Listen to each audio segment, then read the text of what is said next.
website right now and download my free course on alternate picking mastery. It contains 5 essential exercises that will take you to alternate picking mastery faster than you can imagine. And then I've included my method of how to lay out a practice plan in just 1 to 2 minutes that will absolutely boost your results like nothing you ever tried before. So go download it right now. It's free.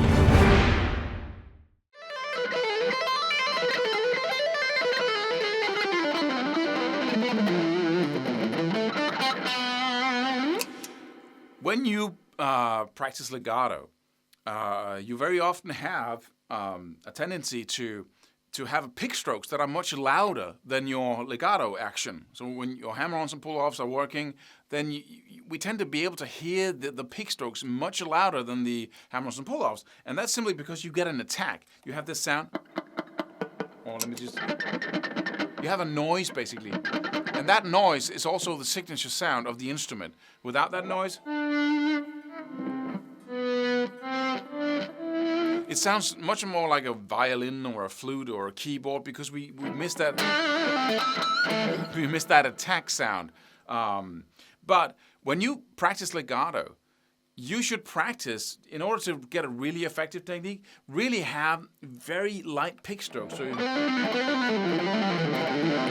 Because then you can't hear the difference between the hammer-ons and pull-offs and your pick strokes. And that doesn't create that imbalance in your sound where you go, where you get that kind of triplet sound. It isn't really that attractive to me anyway. So how do you practice having very light pick strokes? Well, somebody might say, well, just practice it. Just play legato and then remember to not pick the strings very hard. But that's not enough because we want to teach the brain to switch between 2 gears, to go from playing alternate picking where you have, or economy picking or sweep picking, from that type of picking to legato type of picking. And if we can't make the switch, then you can practice having light pick strokes all day. But that won't teach the brain to go from one to the other. Let's say I have something that consists of both, which is very often the case. I have some alternate picking, then some hammer-ons and pull-offs. And if I'm not able to do the hammer-ons and pull-offs pick strokes in a light way and the alternate picking in a normal way, then because what mostly happens is that people practice not picking that hard when they practice legato, but then once they start using that skill, the brain simply forgets to do the lighter pick strokes. Because I've been practicing I've been practicing alternate picking so much that that's the gear the brain goes into. So what you need to do is to design an exercise, it could be anything, but you need to design an exercise that has both. So you practice the going back and forth instead of just staying with the...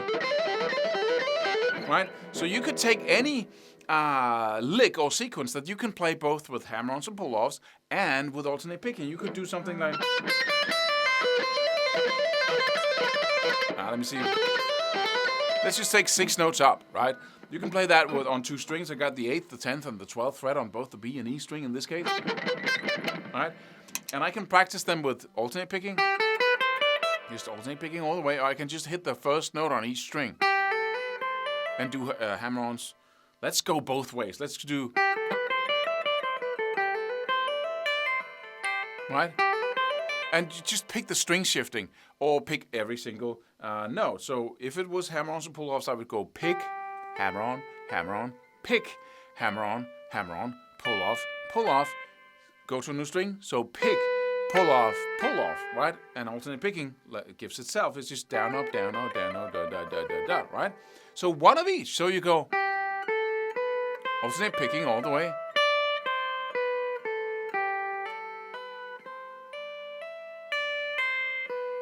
And see if you can, when you do the hammer-ons and pull-offs, you don't do the pick strokes any louder than the hammer-ons and pull-offs.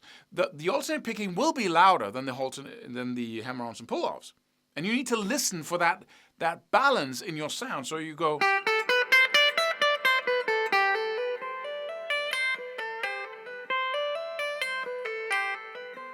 Right? In the beginning, you can play the loop a couple of times until you get it right. And then alternate picking.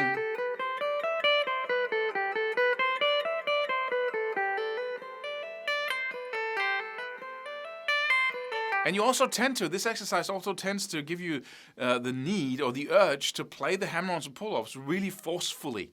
And that's what you need. You need to distinguish between just doing the fretting of the notes and then really hammering them on or pulling them off as you do when you're not using your pick.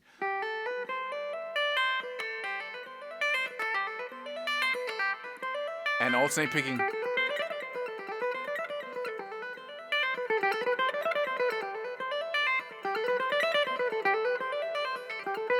Right? So you go back and forth, listening intensely for whether or not your sound is balanced when you do the hammer-ons and pull-offs. You could do something very simple. You could do just 3 notes on one string if that's your skill level.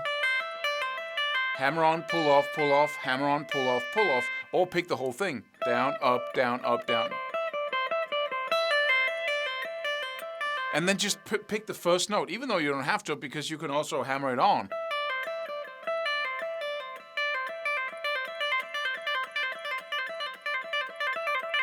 So you need to make it just a little bit louder now. Right, and then picking.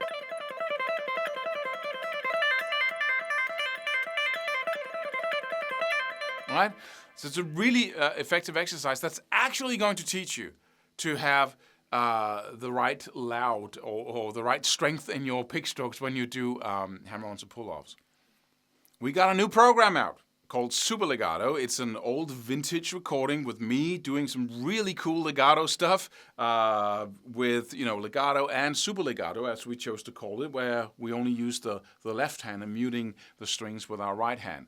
We've got 2 new power licks in there and some interesting, really up-to-date stuff about how to master this technique the fastest way possible. So go check that out. You can click the link just below this video. And follow us on Instagram. Sign up on our website to get free jam tracks every single day. Did I forget something? Yeah, and subscribe to this YouTube channel if you haven't already done so. Subscribe for more free videos. Do it. Do it now. Do it.